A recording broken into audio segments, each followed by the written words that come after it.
Olá galera, tudo beleza? Então hoje pessoal, dando continuidade no tema que nós começamos na aula passada, a construção da identidade do Brasil, hoje eu vou continuar falando sobre um outro teórico que analisou a fundo essa construção da identidade nacional, a identidade do Brasil, tá? Mas antes disso, eu vou fazer uma breve recapitulação. Então na aula passada eu apresentei para vocês a proposta desse bimestre, né? Essas 3 perguntas fundamentais. Então, o que significa ser brasileiro? Existem características comuns no jeito de agir do povo brasileiro. O Brasil tem identidade própria ou ela foi formulada pela junção de diferentes culturas e influências? Então, aqui eu trouxe para vocês uma análise de uma obra do Gilberto Freire, chamada Casa Grande e Senzala, onde ele vai compreender como que ocorreu a transição do Brasil colonial para o Brasil imperial e do Brasil imperial para esse Brasil da democracia racial. E como aconteceu essa construção de uma democracia racial, uma vez que 80% da população brasileira, antes da abolição da escravidão, eram de negros, né? Então, a aceitação da mestiçagem é algo que faz parte da identidade do Brasil. Agora, uma coisa importante que eu destaquei para vocês na aula passada, o Gilberto Freire está entendendo que essa aceitação da mestiçagem, ela passa muito mais por uma cultura ampla do que por um aspecto jurídico. E também isso não significa que o racismo que é estruturante no Brasil deixou de existir.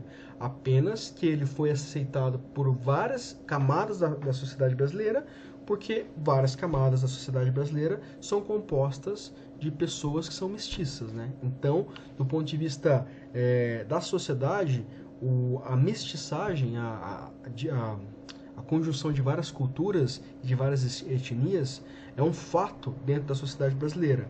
Porém, as estruturas de separação e segregação que são elitizadas, elas mantêm ainda a base da estrutura de racismo que é muito presente ainda no Brasil, tá?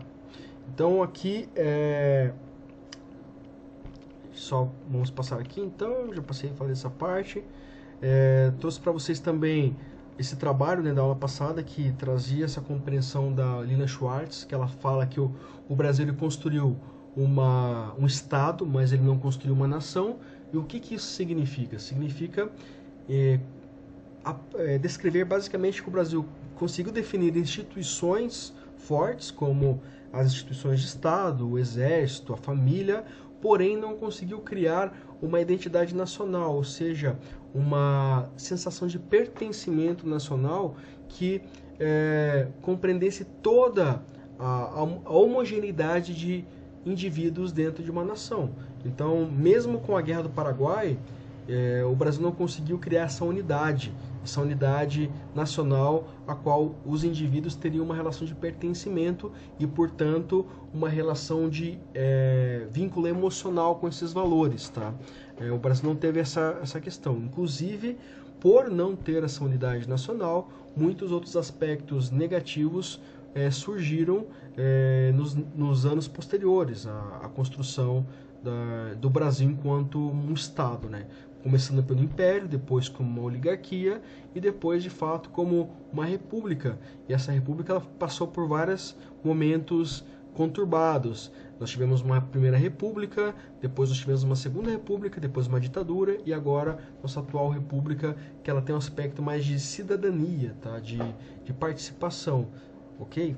Então, a partir disso, pessoal, hoje nós então complementamos essa compreensão com um outro teórico, que é o Sérgio Buarque de Holanda, que é o pai do Chico Buarque, né?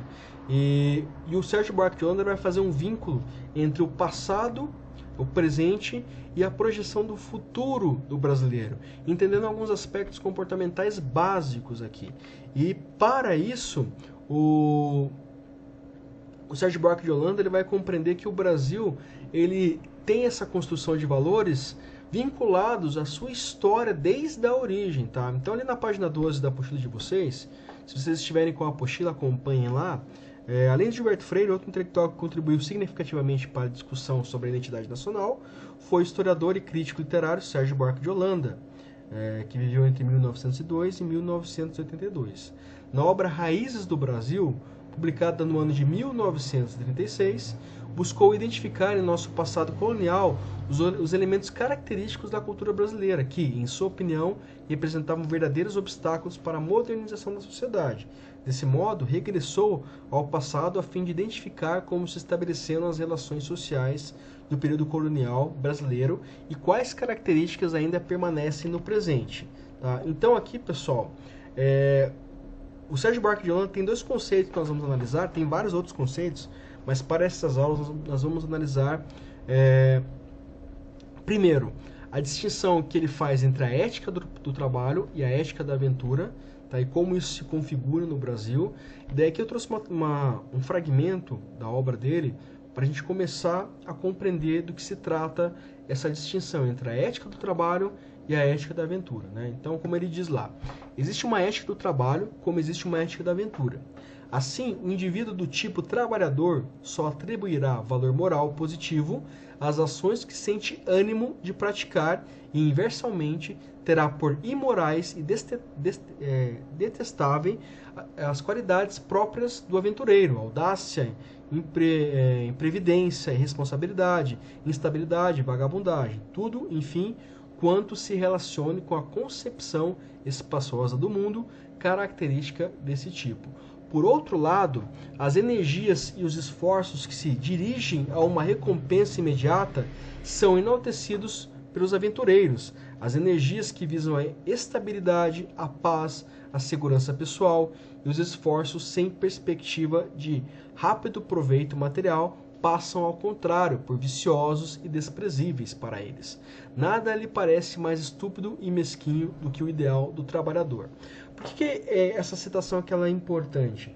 O Sérgio Buarque de Holanda ele vai dividir o processo de colonização das Américas em dois grupos. O primeiro grupo, que foi colonizado pelos anglo-saxões, e o segundo grupo, o grupo foi colonizado pelos ibéricos. Quem eram os ibéricos? Aqueles que viviam na Península Ibérica, ali Portugal, Espanha, tá? Qual que é a diferença básica? Aqueles que foram colonizados pelos anglo-saxões, ou seja, aquelas civilizações ao norte da Europa, tem uma característica muito mais voltada para a ética do trabalho, ou seja, eles colocam o trabalho como uma prioridade, como um princípio operacional desta sociedade. Portanto, para eles, a construção dessa sociedade passa pelo trabalho e pela configuração do trabalho como o elemento primordial.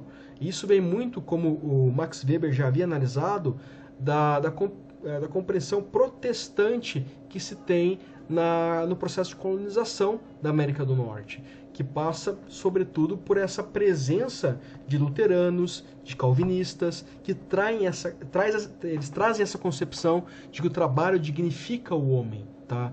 Então, essas sociedades elas são construídas a partir deste fundamento. E desta forma, e aqui é o principal impacto da ética do trabalho, vem a partir da compreensão de que toda e qualquer sociedade tem um processo de médio e longo prazo para se consolidar. Então nada pode ser imediato, tem que existir uma construção institucional que passa por um processo de desenvolvimento social. Tá? Já a ética da aventura, que vem de uma característica mais dos povos ibéricos, portugueses e espanhóis, a qual foi a base, o fundamento da nossa colonização, traz uma concepção mais imediatista, mais aventureira. Inclusive foram os portugueses e espanhóis que começaram a exploração do Novo Mundo. Né? E por que eles fizeram isso? Porque os italianos, né, os povos, os principados da Península Itálica, eles tinham um monopólio da Rota da Seda. E ao norte, França e a Grã-Bretanha dominavam todos os recursos de grande parte da Europa. Então, dessa forma, a Espanha e Portugal tiveram que explorar novos mundos. Então, essa ética da aventura ela já é característica desses povos. E quais são as consequências negativas? Em decorrência disso, esses povos, Portugal e Espanha, nunca consolidaram uma nação nesses povos colonizados. Então, por exemplo, o Brasil ele só teve reconhecimento de um estado, de um lugar que não fosse apenas uma colônia da metrópole Portugal, com a permanência de Dom Pedro I. né? Então, se não fosse a construção do Império, o Brasil não seria nem um país, ele seria apenas mais uma colônia, né? Então isso já mostra como os ibéricos eles não tinham uma necessidade de criar uma sociedade, de desenvolver uma sociedade. E quais são os impactos disso? Do ponto de vista prático, da nossa identidade. Nós somos um povo, segundo o Sérgio Buarque de Holanda, somos imediatistas, personalistas, ou seja, temos uma inclinação a adorar personagens, né? E o Brasil hoje é a prova disso, que o Sérgio Buarque falava lá na década de 30 ainda. Nós somos personalistas, adoramos um coronel, adoramos uma pessoa que seja alçada ao status de mito. Então tudo isso faz parte da nossa identidade nacional. Por quê? Porque nós temos essa posição imediatista. Se nós, aqui, pensando a partir do raciocínio do Sérgio Buarque de Holanda, tivéssemos sido colonizados por anglo-saxões, talvez a lógica seria outra, talvez os valores seriam outros, né? Mas não temos como saber, porque não temos como voltar no tempo. Tá? Outro conceito também desenvolvido pelo Sérgio Buarque de Holanda é a ideia do homem cordial. O que é o homem cordial? Basicamente, o homem cordial é aquele que busca, a partir da diplomacia e não do conflito, desenvolver relações, tá? Então o brasileiro vem muito dessa característica, tem muito dessa característica do homem cordial, que é aquele do tapinha nas costas, do acordo, do que indique, né? Do agrado, do elogio, para conseguir estabelecer relações. Então isso existe muito nos âmbitos institucionais no Brasil, desde a época do Sérgio Buarque de Holanda. Eu acho que ele via isso muito de perto, que são os acordos que são feitos independentemente do mérito das pessoas, se elas estão preparadas para aquilo, né? Basicamente, se você tem pessoas que te amparem ou que te considerem confiáveis, elas vão trazer você para o âmbito institucional. Então, basicamente, aqui, o homem cordial é aquela posição ou status social que é adquirida a partir de um nome ou da posição que essa pessoa ela é alçada a partir desses acordos, né? Outro aspecto também do homem cordial que é negativo é o famoso jeitinho brasileiro, né? Imagine que uma pessoa ela passou o sinal vermelho e em seguida um guarda ele vai lá e aborda essa pessoa que avançou o sinal vermelho para que ela seja multada, e essa pessoa não aceita a multa, mesmo reconhecendo que ela agiu de maneira errada. Ela vai tentar negociar com esse guarda, vai tentar subornar esse guarda, ou, na pior das hipóteses, uma prática que é muito comum no Brasil, é a famosa carteirada. Você sabe com quem você está falando, e assim por diante. Algo que nós vemos no cotidiano do Brasil desde sempre, né? Se vocês procurarem na internet, vocês vão ver recentemente situações como aquela da engenheira que falava assim, que foi interpelada pelo guarda, né, que estava numa aglomeração na pandemia, e o guarda foi lá dizer para ela que ela estava sem máscara, etc. E ela, para se impor perante aquele policial, disse que sabe o que você está falando? Eu sou engenheira, melhor do que você. Cidadã não, né? Engenheira, melhor do que você. Então isso é uma característica do homem cordial que o Sérgio Buarque de Holanda já havia identificado lá no início, na primeira metade do século XX, que ainda permanece como uma estrutura muito presente nas relações interpessoais aqui no Brasil. Beleza, pessoal? Então, a partir disso, pessoal, eu vou fazer também uma atividade com vocês. Usem a apostila de vocês para terem mais detalhes sobre essa atividade. E daí na próxima aula nós vamos fazer uma outra análise, mas que para que essa análise seja mais efetiva, eficaz, que vocês compreendam melhor, é necessário que vocês tenham bem definidos os conceitos da última aula e desta aula também. Beleza, pessoal? Então, espero que vocês estejam bem e até a próxima aula. Um abraço, até mais.